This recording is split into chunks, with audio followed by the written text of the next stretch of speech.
Well, hello again. It's Mr. Pete, your YouTube shop teacher, and welcome to my new studio. Yes, this is my Atlas Craftsman 6-inch lathe studio, and I plan on making a new video series, a course of 35 or 40 chapters using those little lathes. Now that'll be available about next March or April or something like that. It's a rather daunting task for an old man, but I think some of you that have these little lathes will enjoy it. And yes, this is this and that, number 83, long awaited, I know.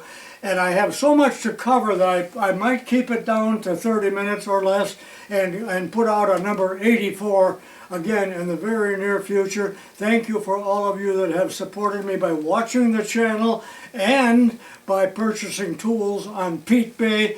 And excuse me, the last Pete Bay was again a resounding success, providing me with plenty of cash so I can go out and maybe go to just one more auction before I die. And I want to talk about death right now. And if you don't want to hear that, fast forward about 90 seconds or just watch a more cheerful channel.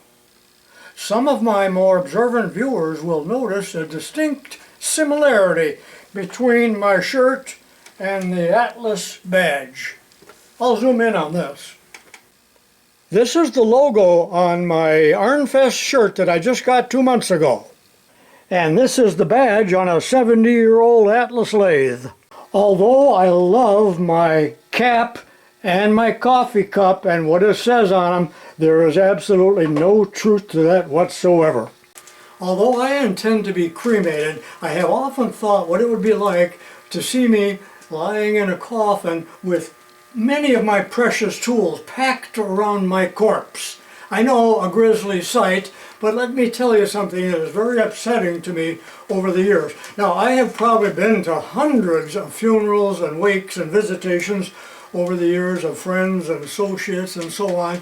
But what was very upsetting to me many times is to see my friend or colleague lying there stiff as a board and cold and probably going to hell, and in his coffin, instead of a Bible in his hand, there was a can of Budweiser, and on the back of the coffin, satin, you know, there's a deck of cards and a pack of Marlboros and some lotto tickets, and it just sickens me and saddens me to think that those were important things in his life. Do you agree with me? All right, enough of that, I'm sorry. No, I'm not sorry, but enough of that. Some of you have watched my body waste away. I only weigh 135 pounds. I eat like a little girl. I have no appetite, and I would not even still be living if I didn't drink at least 2 of these every day. One thing that I really just hate is when my wife calls me for supper, lunch, dinner, breakfast, or whatever, because I'm just like, oh no, I gotta eat. And I don't want to eat, but I know I have to, and whatever my wife serves me, I eat about 50% of it.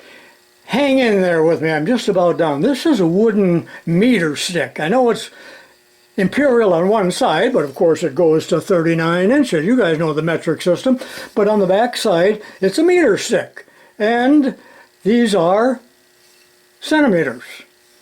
So a meter is 100 centimeters. And a stick like this is just a wonderful thing to compare.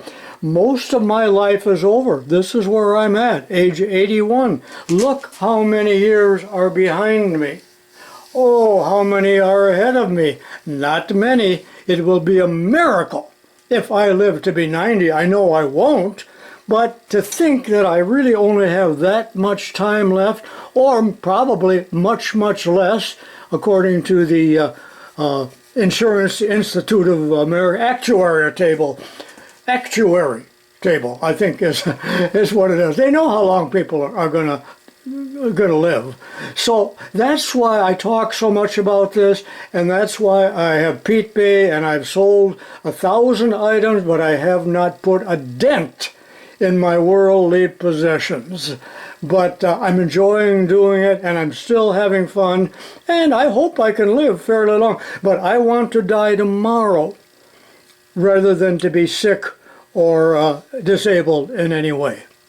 I have many, many viewer appreciation gifts to show you. Some of them have been sitting here for a month or so. This one just came 2 days ago, but it's so amazing. I think I'll start out by showing it to you first. And this was sent to me by one Mr. Latham Marks, and you will remember his name because he sent me a bunch of other stuff over a period of time. But this thing was laying on my front porch, brought by UPS. It must weigh 25 pounds. And it's not so much that the contents are heavy, but this guy's a character, and he uses a lot of my catchphrases, and that tickles the heck out of me. He must be a wealthy man because he sends me so much really valuable stuff. But to start out with, took me 3 minutes to cut through the tape. He uses 10 layers. I don't know where he gets tape like this, I really don't. But inside, there's a piece of 1/8" aluminum, and he sent me another box. This is all custom made, and he put on it bomb-proof. And my gosh, it would have taken a small charge of TNT to blow this up. So I got that, and then right away under here, there's the packing, and he calls it Dunnage. And Latham and me and 3 other guys are the only ones in the entire United States that know what Dunnage is. Look it up if you don't. And a beautifully handwritten letter, and he has great handwriting, so much better than mine. But in here, I don't know how he knows I love these Opinel knives. Now, they are made in France. They have the beechwood handle and the carbon steel. None of that baloney, that soft stainless steel. But get a load of this. When I open it up, there it is, beechwood all the way. These are sharp, be careful. They're not like a Victorinox where you couldn't cut soft butter, but on the back side, get a load of that. Latham, I can't thank you enough, but let me stop here and show you something interesting, as if this isn't. Okay, this is the knife that I usually carry. You can see it's pretty well pocket worn, and this is one I've had for years, and it's really a little bit too thick and big for my pocket, so I like the smaller ones. But you know, they make these in 6 or 8 different sizes, and you can get them with other handles besides beechwood, but I like the beechwood. But the interesting thing here is that I have for years been trying to find this size, whatever number it is, and every time I look on eBay, they're always out of that, or no one has them for sale. So I'm glad to have this medium-sized one. And I know my blades are dirty and filthy, but usually what you're seeing on my blades is adhesive from opening boxes that have tape on them, and it picks up the tape, and I need to use some lacquer thinner to clean it. But thank you so much. And by the way, the larger ones have a locking sleeve on here like this, so they will not fold, you know, when you're using it for something naughty.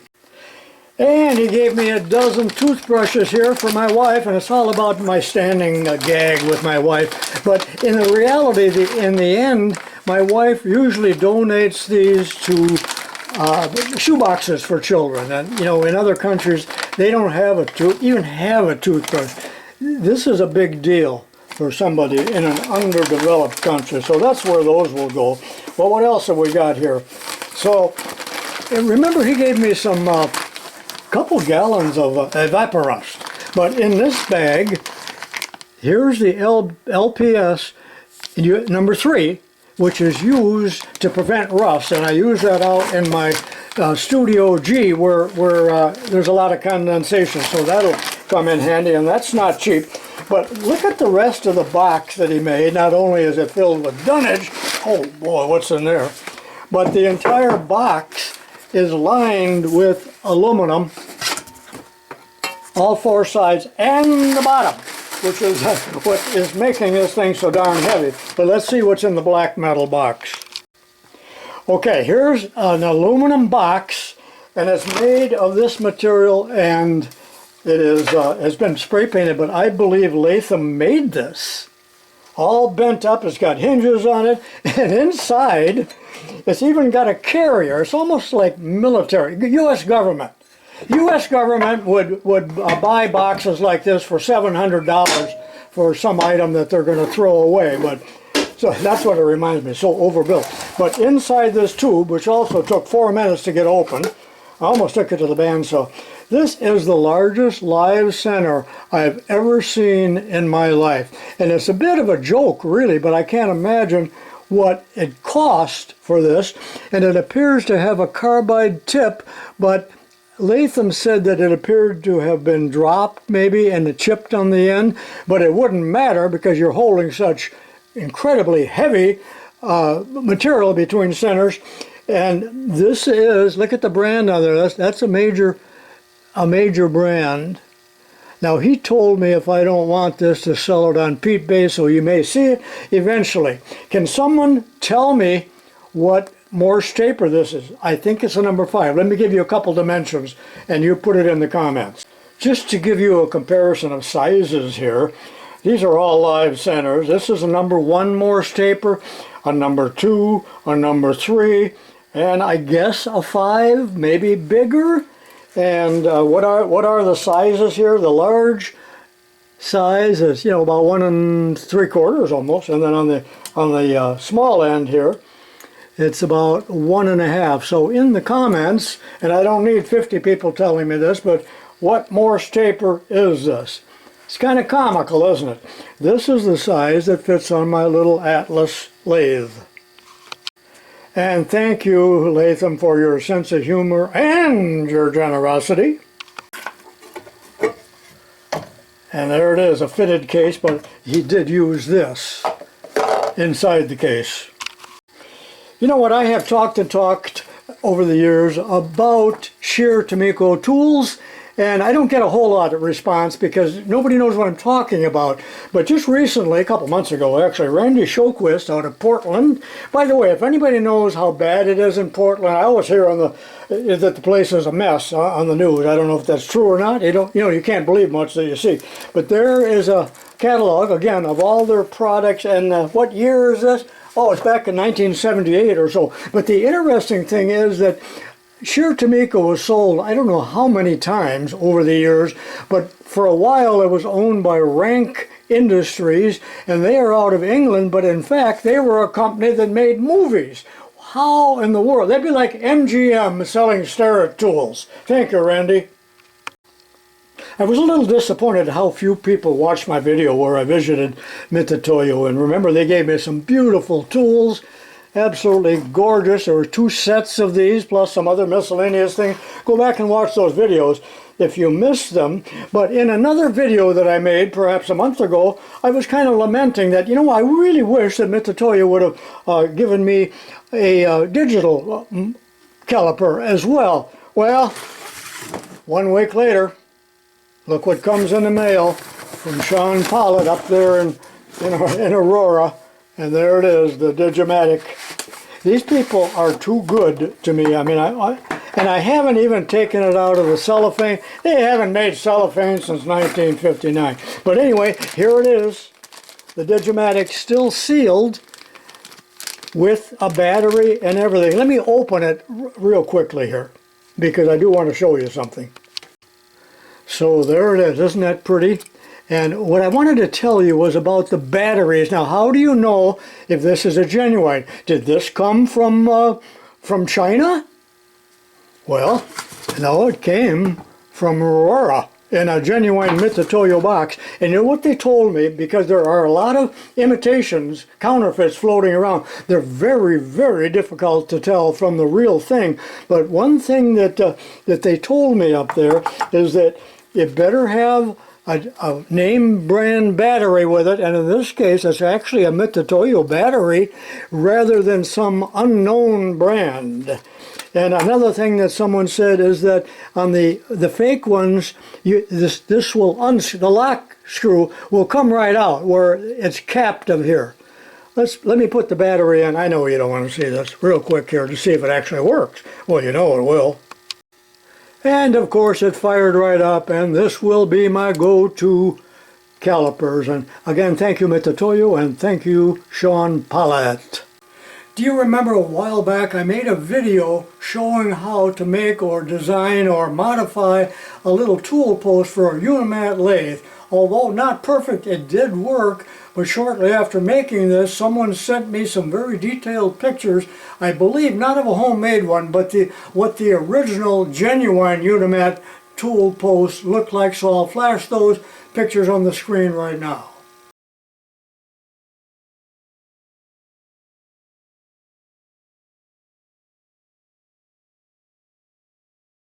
Now most of you know that I've sold, like I said, 1,000 tools or so, and I'm not making much progress, but I also had quite a few guns. I really never talk about them, but let me flash a picture on the screen of my beautiful Ruger Mark II.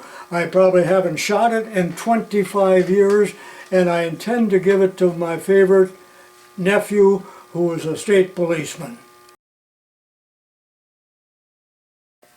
I often talk about poorly designed products or products made of the wrong materials. Well, I bought it used about 10 years ago. It's one of those Harbor Freight roll-around carts that it's a scissors lift. You can raise it and lower it hydraulically with a pedal. And I rather like it, but look, one of the wheels just plain fell apart. So I got to throw the whole thing away. Well, it won't peel off. Now, yeah, it does. So it's just the wrong material. Shame on them. Shame on you, Harbor Freight. Okay, but you might also remember earlier in the summer I bought a really beat up Rockwell 1x42 inch sander. Now, I've had many of these over the years, and my brother had one in the early 70s, and even then the wheels failed. And you'll say, well, no, they look perfectly good. No, they're not. This is what they looked like. They had like a tire on them, and they all break off. I've seen countless ones of these in shops and auctions, and they all look like this. Now, I believe there are companies making replacements, but let me show you something real cool. And I do intend to restore this, although the road to hell is paved with, you know what, good intentions. So not too long ago, my buddy Palmer Moynihan, you know, the tall Texan from Fort Worth, quite a character, he sent me a care package here, and in the package is replacement wheels. And some of the wheels actually have built-in bearings, so there's a bunch of wheels for this, and these are the idler wheels, so you can expect to see that in the future as well. And thank you, Palmer. This is the way I had been repairing little belt sanders over the years, and we even used these when I made belt sanders at the high school. They were just aluminum castings that could be machined like this with a crown on them. See the crown? And in this case, it's an oilite bearing pressed in, and there's a smaller one. So that's how I did it, and I didn't put a rubber tire on it. These work pretty well without a tire. Who cares? I was in Walmart yesterday and I saw aisle after aisle of horrible gifts. So if you don't want a Old Spice gift set or something equally worthless, be sure and give your wife a Christmas list. And it's too late for you to buy anything on PetePay, but I do have my video courses available, which are a popular item for Christmas and birthday presents. Sorry about the commercial.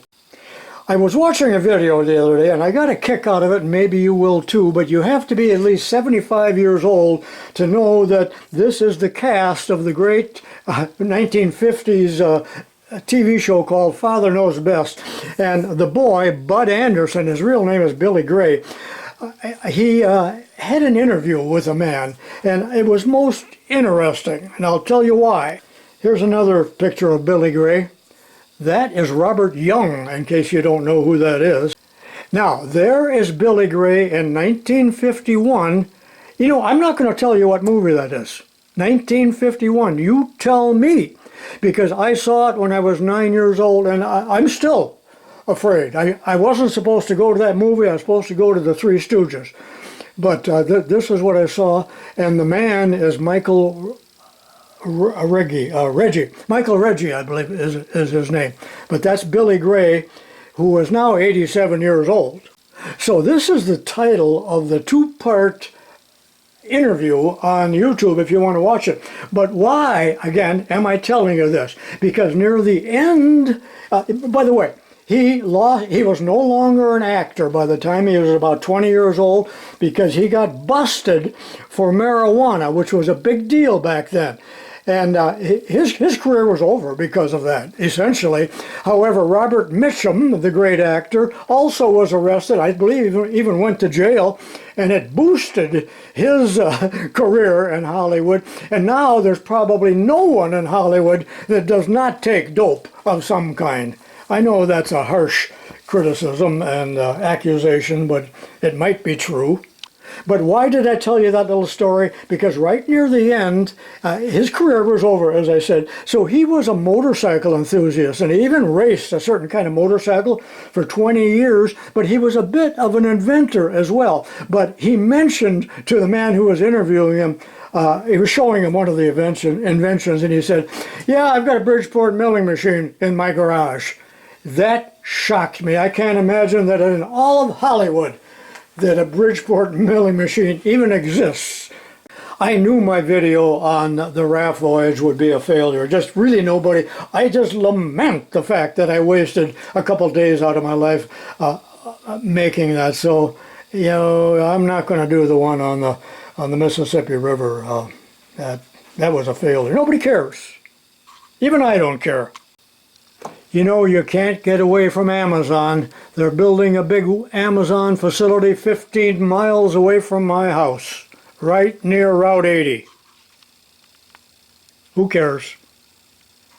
But it's put the death to tens of thousands of local businesses. You've seen this locomotive before in some of my videos. So just last week I went to a presentation that John, my buddy John right here in the engineer's cap, and that's his engine, but he talked about that engine and steam and so on. A bunch of older people there. Well, of course I was old and John's old. But anyway, on one of the tables he had a little steam engine, a boy's engine, a toy engine, electric steam engine, and he was actually operating it under steam, and I went over and examined it. But of all the people in the room, not one person showed any interest or craned their neck to see it or walked over to look at it or question it. I was crushed, both for myself and for John. But anyway, after the presentation, this is how John and his friends loaded that locomotive, which weighs about 1,000 pounds, into his pickup truck. But John said that normally he does this all by himself, but he's got a full crew of old men helping him. Watch your fingers, boys.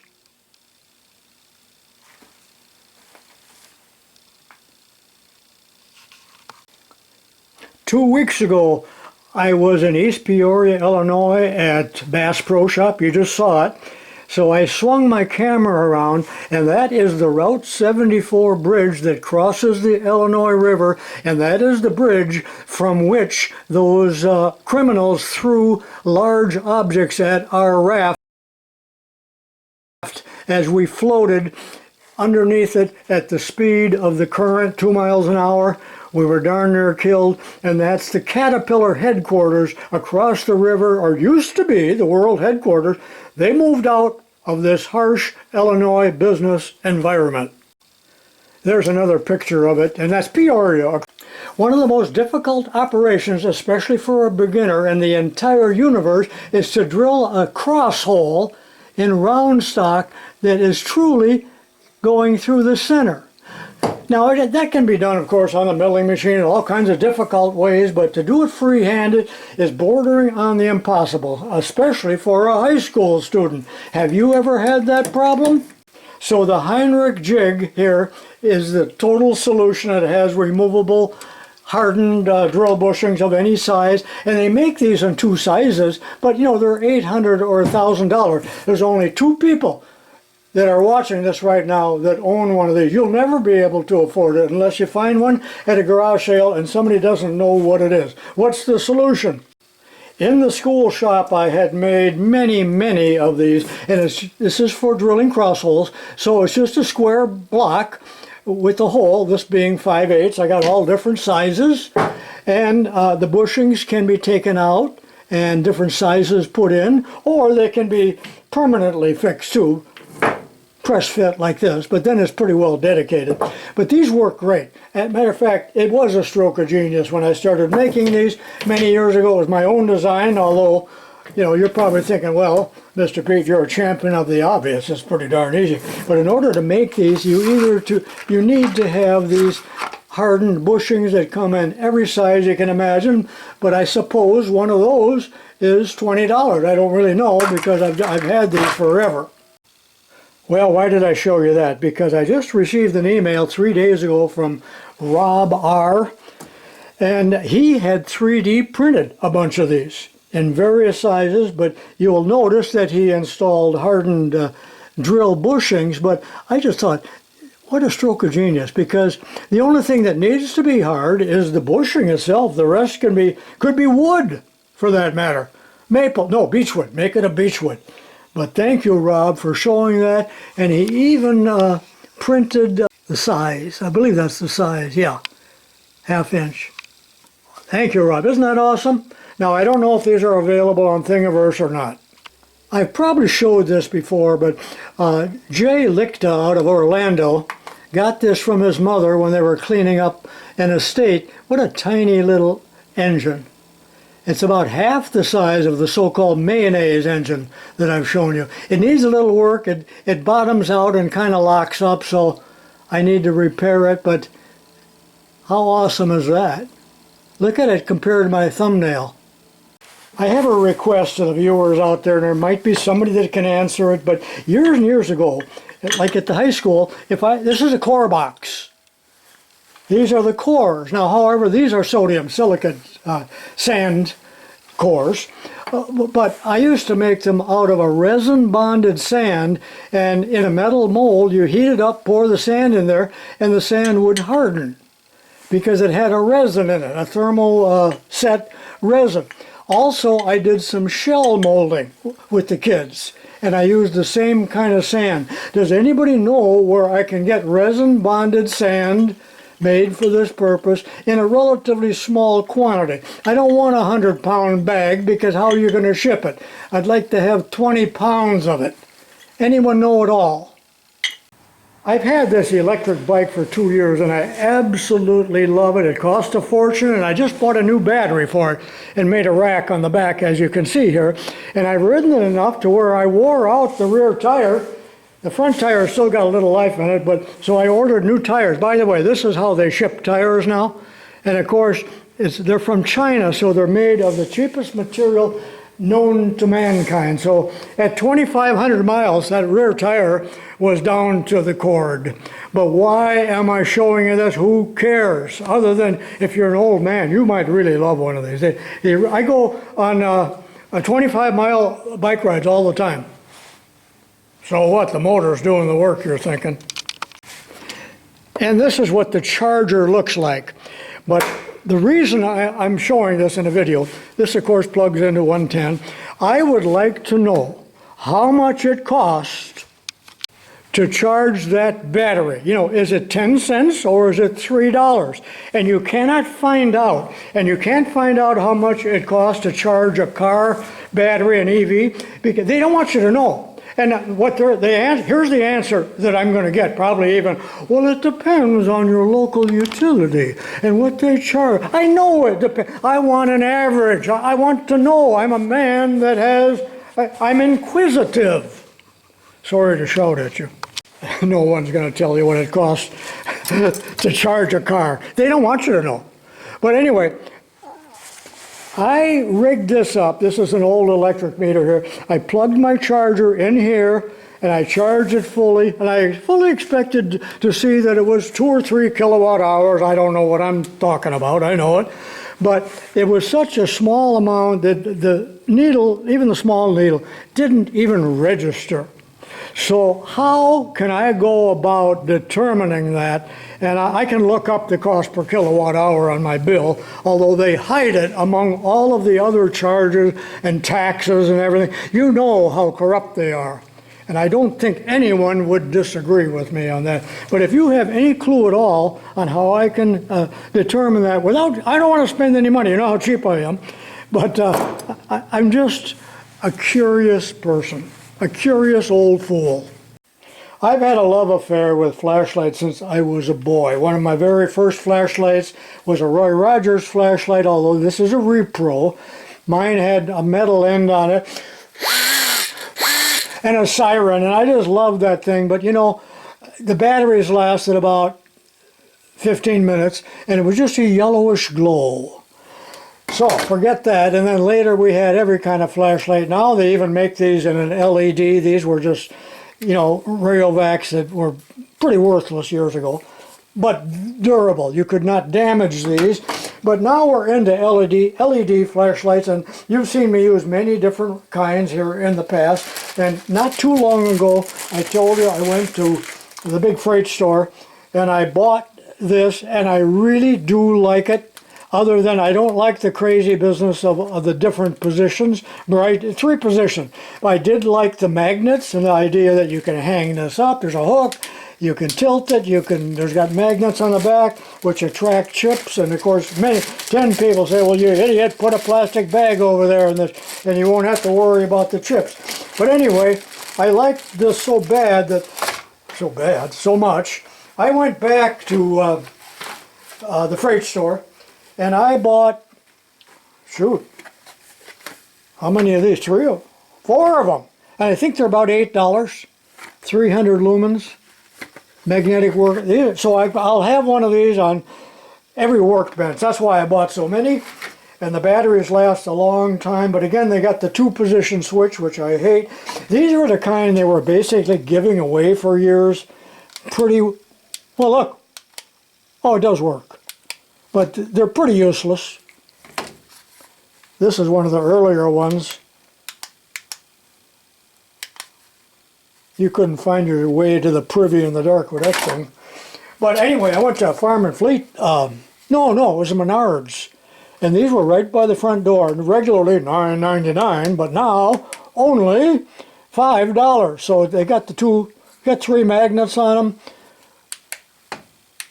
And a little flashlight on the end. I still would prefer just on and off, but you can't buy one that's on and off. I also bought one of these because this little one that I keep right here, half the time it doesn't work or I lose it. So I haven't, as you can see, I haven't opened these up yet. And I guess this is from the freight store. Now that's got a magnet. But the reason I bought this is for photography, so I can put it on the milling machine or the lathe with the magnet, you know, and illuminate my video. So how well that'll work, I do not know. But my point being here, they've really made a big improvement in flashlights over the last few decades. Well, I'm just about done. One more thing, if you'll bear with me. And here's how this little one works. 2 speeds, so that'll really be handy. But what I'm going to show you now is a real brief clip that I took in the Horrible Freight store of their rack of flashlights. They really have a great selection, and some of them are better quality now that they have the so-called Braun brand. You know, they make these brands up like they're something, but so much better than this old stuff, and really better than a lot of that Rayovac stuff, you know, that they put out. It's all, yeah, I know it's Chinese. Everything you have in your house is Chinese. Half the food you eat, all the snacks, all of the clothing you wear, and any tools that you buy at Lowe's or the Depot or Menard, any of those stores, it's all Chinese. So I'm trying not to be so critical of the big freight store, although I intend to continue a little bit. But we need to be more critical of Lowe's and all of those stores too, because all of their beautiful craftsman tools, it's all Chinese. So we need to review our thoughts a little bit on Harbor Freight, because it's not going to get any different. If you think they're going to start making tools here in this country, you've got another thing coming.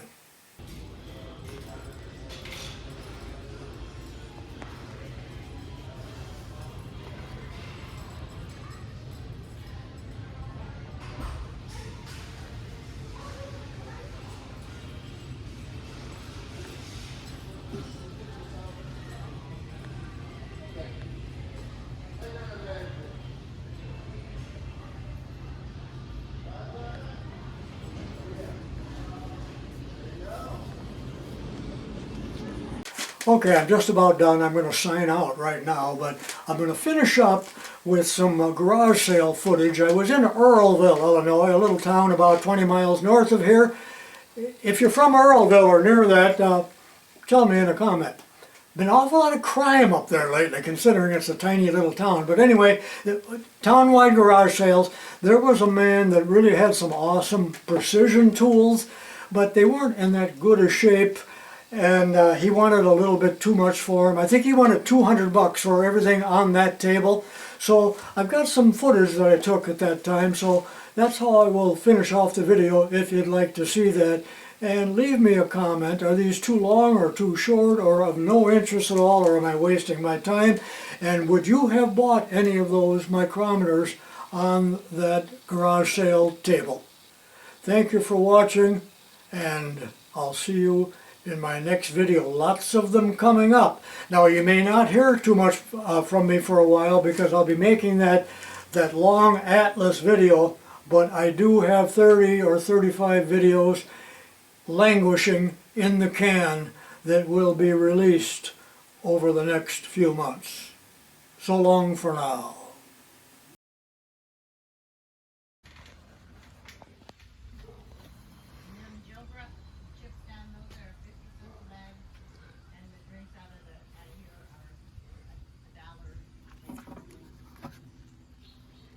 He's getting you some change in there.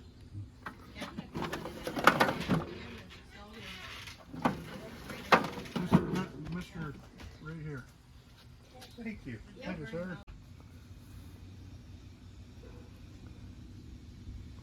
Yeah, it's the fall season, pumpkins, as you all know.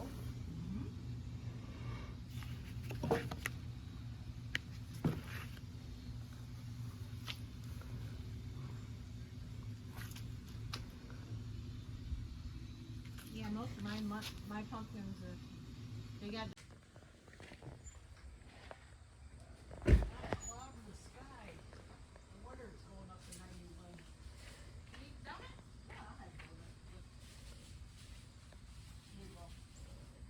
On the back. Dad, you need a donut? Yep. Take one for Chad. Only if he's good. Hey, college for him.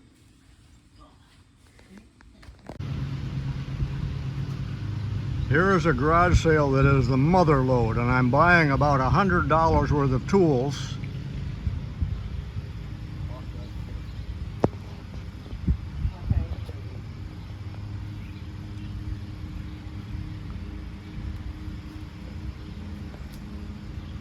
I've already picked up a lot of tools off of this table, but this man was a machinist, maintenance man.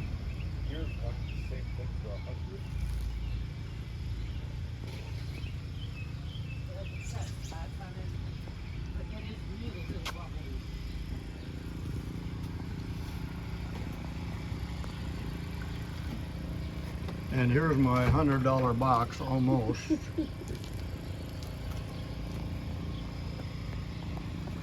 Lots of brand new drill bits. Everything priced very reasonably here. Good morning. Morning. Do you need anything?